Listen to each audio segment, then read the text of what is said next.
ಸೆಲ್ಲಲ್ಲಿ Darshan cool ಅತ್ತಂತಹ ಪವಿತ್ರ ಕಣ್ಣೀರು. ರೇಣುಕಾಸ್ವಾಮಿ ಕೊಲೆ ಪ್ರಕರಣದ ಆರೋಪಿ ಪವಿತ್ರ ಗೌಡ 64ನೇ ಸಿಸಿಎಚ್ ಕೋರ್ಟ್ನಲ್ಲಿ ನಿನ್ನೆ ದೋಷಾರೋಪ ಪಟ್ಟಿಯನ್ನ ನಿಗದಿ ಮಾಡಲಾಗಿತ್ತು.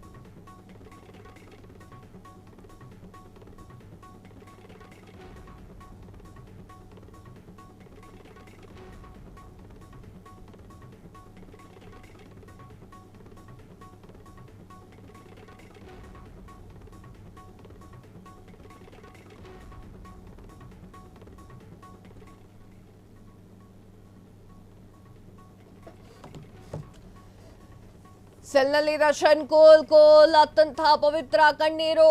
ರೇಣುಕಾಸ್ವಾಮಿ ಕೊಲೆ ಪ್ರಕರಣದಲ್ಲಿ ಆರೋಪಿ ಪವಿತ್ರ ಗೌಡ 64ನೇ ಸಿಸಿಎಚ್ ಕೋರ್ಟ್ನಲ್ಲಿ ನಿನ್ನೆ ದೋಷಾರೋಪ ಪಟ್ಟಿ ನಿಗದಿ. ಕೋರ್ಟ್ಗೆ ಬಂದಾಗ ಫುಲ್ ಟೆನ್ಷನ್ ನಲ್ಲಿದ್ದಂತಹ ಪವಿತ್ರ ಗೌಡ ವಿಚಾರಣೆ ಮುಗಿಸಿ ಜೈಲಿಗೆ ಹೋದ ಬಳಿಕವೂ ಕೂಡ ಅದೇ ಮೂಡ್ನಲ್ಲಿರುವಂತಹ ಪವಿತ್ರ ಗೌಡ ಮೌನಕ್ಕೆ ಶರಣಾಗಿ ಕಣ್ಣೀರು. ಕಾರಣ, ಅಮ್ಮನನ್ನ ನೋಡ್ಲಿಕ್ಕೆ ಪವಿತ್ರ ಗೌಡ ಮಗಳು ಕೋರ್ಟ್ಗೆ ಬಂದಿದ್ರು. ವೇಳೆ ಪವಿತ್ರ ಗೌಡ ಅವರು ದುಃಖದ ಕಟ್ಟೆ ಒಡೆದು ಹೋಗಿದೆ ಅಂತ ಅನ್ಸುತ್ತೆ. ಮಗಳನ್ನ ಕಂಡು ಗಳಗಳನೇ ಹತ್ತಿದ್ದಾರೆ.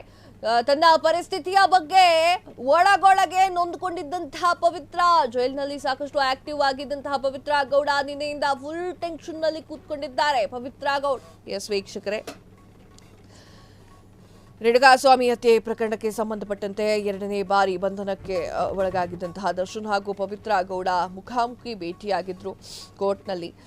ರೇಣುಕಾಸ್ವಾಮಿ ಕೊಲೆ ಪ್ರಕರಣದ ಆರೋಪಿಗಳ ವಿರುದ್ಧ ಆರೋಪ ನಿಗದಿಯಾಗಿರುವಂತಹ ಹಿನ್ನೆಲೆಯಲ್ಲಿ ನಿನ್ನೆ ಎಲ್ಲ ಆರೋಪಿಗಳು ಕೂಡ ನಗರದ ಸ್ಟೇಷನ್ ಕೋರ್ಟ್ಗೆ ಹಾಜರಾಗಿದ್ರು.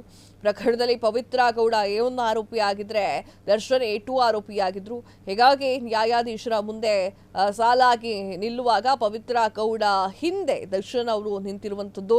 ಅದಾದ ನಂತರ ಆ ವೇಳೆ ಮುಂದೆ ಬಾ ಅಂತ ಹೇಳಿ ದರ್ಶನ್ ಅವರು ಪವಿತ್ರ ಗೌಡ ಅವರನ್ನ ಕರೆದಿದ್ದಾರೆ. ಪವಿತ್ರ ಗೌಡ ಕರೆದ ಬೆನ್ನಲ್ಲೇ ದರ್ಶನ್ ಮುಂದೆ ಹೋಗಿ ಪರಸ್ಪರ ಮಾತನಾಡಿರುವಂತಹ ಘಟನೆಯೂ ಕೂಡ ನಡೆದಿದೆ. ಇದರ ಮಧ್ಯದಲ್ಲಿ ಪವಿತ್ರ ಗೌಡಗೆ ಕಣ್ಣೀರು ಕೂಡ ಬಂದಿದೆ. ಪವಿತ್ರ ಗೌಡ ಅವರನ್ನ ನೋಡ್ಲಿಕ್ಕೆ ಅವರ ಮಗಳು ಬಂದಿರ್ತಾಳೆ. ಮಗಳು ಬಂದಾಗ ತಡ್ಕೊಳಕ್ಕಾಗಲ್ಲ, ಕಳು ಅಂತ ಹತ್ತು ಬಿಡ್ತಾರೆ. ರೇಣುಕಾಸ್ವಾಮಿ ಹತ್ಯೆ ಪ್ರಕರಣಕ್ಕೆ ಸಂಬಂಧಪಟ್ಟಂತೆ ಅಳುಗಳು ಈಗ ಬರ್ತಾ ಇದೆ. ಅಳಾಗ್ಲಿ, ನೋವುಗಳಾಗ್ಲಿ ಇವೆಲ್ಲವೂ ಕೂಡ ಈಗ ಹೊರಹೊಮ್ತಾ ಇದೆ ಪವಿತ್ರ ಗೌಡ ಅವ್ರಿಗೆ.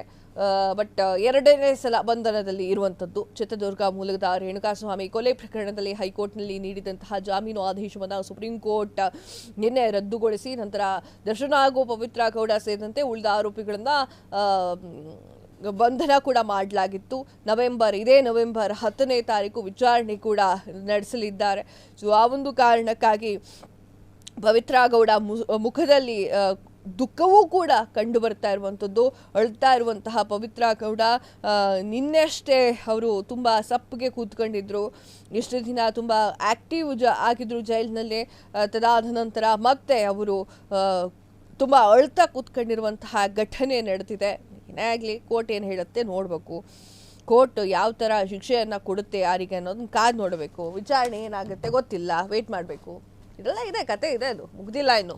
ಕ್ಷಣ ಕ್ಷಣದ ಸುದ್ದಿಗಳಿಗಾಗಿ ಫ್ರೀಡಂ ಟಿವಿ ಸಬ್ಸ್ಕ್ರೈಬ್ ಮಾಡಿ, ಲೈಕ್ ಮಾಡಿ ಹಾಗೂ ಫಾಲೋ ಮಾಡಿ. ಹೊಸ ಸುದ್ದಿಗಳ ನೋಟಿಫಿಕೇಶನ್ಗಾಗಿ ಬೆಲ್ ಐಕಾನ್ ಮೇಲೆ ಕ್ಲಿಕ್ ಮಾಡಿ.